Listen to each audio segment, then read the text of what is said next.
आप अम्मी से मिलने गई थी ना? आपने वापस आकर कुछ बताया ही नहीं। कैसी हैं वो? क्या बात हुई आप दोनों के दरमियान? अरे कोई खास बात होती तो मैं तुम्हें बताती। साद को चोट लगी हुई थी और तायरा बेचारी तुम्हारे अब्बा के किस्से सुना रही थी। लोगों की इन्वेस्टमेंट कर रहा है धड़ाधड़ किसी कंपनी में। मैंने आपसे कहा था ना मेरे बारे में कुरियत कर देखिएगा। मेरा कोई जिक्र नहीं किया अम्मी ने। सच तो ये है कि उनको तुम्हारे और जीरक के झगड़े के बारे में कुछ भी पता नहीं है कि क्या किया उस अमीरजादे ने तुम्हारे साथ। मेरे जी में तो आया कि मैं सब कुछ बता दूं उनको, लेकिन मैं तुम्हारी वजह से चुप रही। इसका मतलब उस शख्स के लिए मैं इस कदर गैर अहम थी कि मेरे गायब होने पर भी उस पर कोई असर नहीं हुआ। वरना मुझे तलाश करने मेरे घर तक तो जाता। आंटी आप कहती हैं कि मैं उसके पास वापस चली जाऊं। अरे बेटा, हमारे माँ बाप ने तो शुरू से हमारे जहनों में यही डाला है कि शोहर जैसा भी हो गुजारा करो उसके साथ। मुझे नहीं करना है ऐसा गुजारा।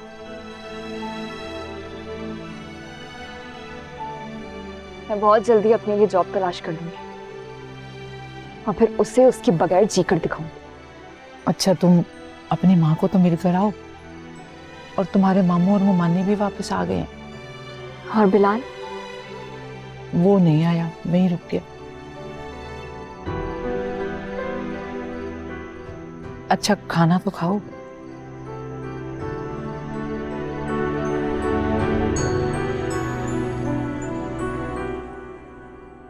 जीरक, मुझे तुमसे दो मसलों में बात करनी थी। Are you free? बोले। मुझे तुमसे एजाज और वलीद के बारे में बात करनी है।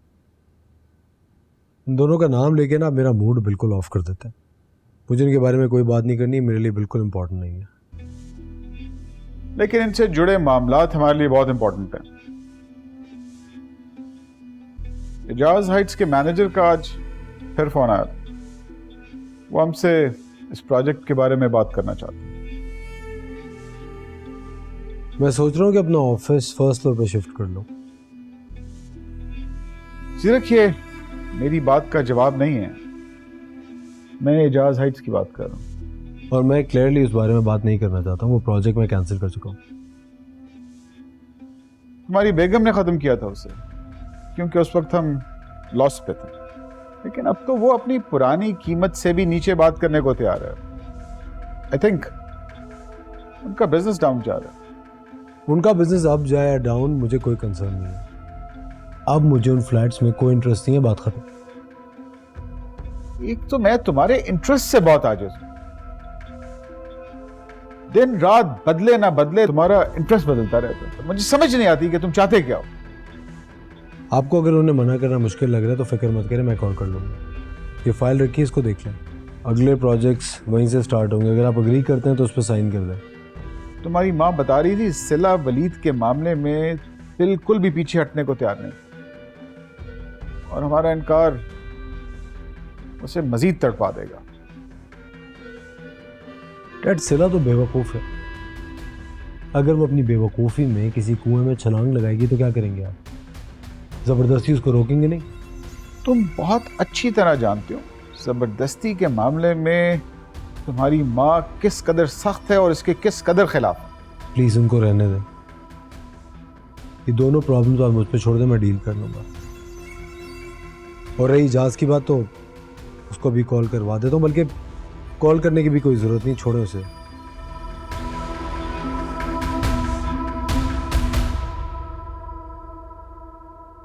बस बहुत हो गया। ऐसे कैसे वलीद पीछे हट सकता है? वो कुछ भी कहे, उसे मुझसे शादी करनी होगी। देखा जाएगा जो होगा।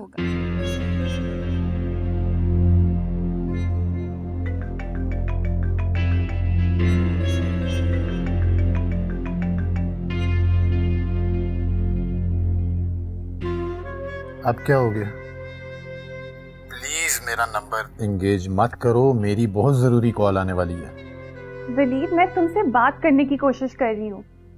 एक्सक्यूज मी, मतलब कहाँ हो तुम? यार मैं जहाँ भी हूँ तुम काम बताओ, फोन पे बात कर लो। मैं फोन पे नहीं बताऊंगी। बताओ तुम कहाँ हो, घर या ऑफिस? यार मैं अभी ऑफिस के लिए निकल रहा हूँ, तुम्हें मैं एक लोकेशन भेजता हूँ, तुम वहाँ पर आ जाओ। और हाँ प्लीज सबके सामने अनाउंसमेंट करके ना आना कि तुम कहाँ जा रही हो, चुप करके आना, ठीक है? Okay, see you. अच्छा सुन, ये 3 लाख रुपए इसे संभालने पूरे महीने का खर्चा है। तो खबरदार जो इसकी भिनक भी पड़ी किसी इन्वेस्टर पे, मैंने खुद मुनाफा रोका हुआ है। तो इस दफा हिस्सेदारों को हिस्सा नहीं मिलेगा? अरे क्या हो गया है, बैक एंड पे कंपनी का मसला है, क्यों नहीं मिलेगा? मैंने खुद रोके में, कमाल करती हूँ। वो भाई मेरी दोस्त है ना नीलमा, वो मुझे रोज फोन करती है। उसके शौहर ने 20 लाख रुपए लगाए हुए हैं, उसको तो एग्रीमेंट भी नहीं मिला। हाँ तो वो वेली पैकेज लगा के तुम्हें फ़ोन कर देती है। अरे उसको समझाओ, उसकी मामूली रकम है, लोगों ने करोड़ों का इन्वेस्टमेंट किया, कंपनी भागेगी नहीं। वाह भाई, घर बैठे 1.5-2 लाख माना मिल जाती है। इसे कहते हैं अक्लमंद बच्चा, बहुत तरक्की करेगा बड़ा होके। यही तो फायदा है, सबको यही तो समझाता हूँ। अरे एक दफा इन्वेस्टमेंट है, फिर सारे महीने का खर्चा आराम से, मौजे ही मौजे। मैं काम सोच रहा हूँ, इसको मेरे साथ भेज दे, लेन देन सीखेगा तो बड़ा होकर बड़ी लंबी लंबी और बड़ी बड़ी डीलें करेगा। नहीं भाई, इसे रहने देना, अभी वैसे इसके पर्चे होने वाले हैं और वैसे भी सर पे चोट की वजह से स्कूल की इतनी छुट्टियां हुई हैं, तो पढ़ो। अच्छा चलो ठीक है, नेक्स्ट टाइम। अच्छा चाय तो पिला दे। मैं बनाती हूँ। हाँ जल्दी कर। पढ़ो, शाबाश। हाँ पढ़, ध्यान से पढ़ जरा।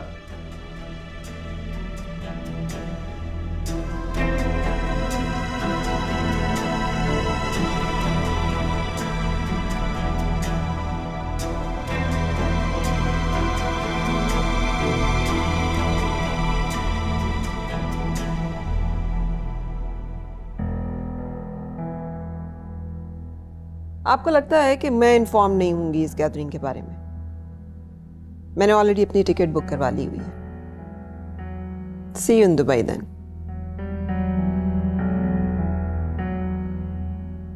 सिरा, यस मॉम। कहीं जा रही हो? यस। कहाँ? मॉम, आप जब चाहती हैं आप चली जाती हैं, आप किसी से नहीं पूछती। आई एम योर मॉम, मेरा बताना जरूरी नहीं है। हाँ, और मैं भी कोई छोटी बच्ची नहीं हूँ, मैं सही गलत सब जानती हूँ। एनीवे, मैंने पहुँचना, मैं लेट हो रही हूँ। वापस कब आओगी? मॉम, लेट हो जाएगा।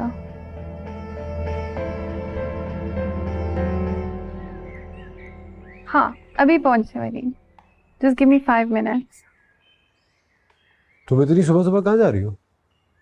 अगर मैं तुमसे नहीं पूछ सकती ना, तो तुम्हें भी कोई हक नहीं है मेरी जिंदगी में इंटरफेयर करने का। सिरा जस्ट रिलैक्स, मैं भाई हूँ तुम्हारा, मुझे फिक्र होती है तुम्हारी, इसलिए पूछ रहा हूँ। अगर तुम्हें मेरी फिक्र होती ना, तो ऐसी लड़की घर कभी ना लाते जिसके आने से मेरे लिए इतने मसले बन रहे हैं। तुम्हें क्या प्रॉब्लम है मीना से? वलीद छिनने लगा था मुझसे, और वो क्या है ना, अगर वो मिन्ना जैसी आम फैमिली से होता तो अपना मुफाद निकालकर मेरी जिंदगी से निकल जाता, लेकिन वो ऐसा नहीं करेगा। तुम्हारा दिमाग खराब हो गया। वलीद को मैं तुमसे ज्यादा अच्छी तरह से जानता हूँ, और मैं तुम्हें उसके साथ कहीं आने जाने की इजाजत नहीं दे सकता हूँ।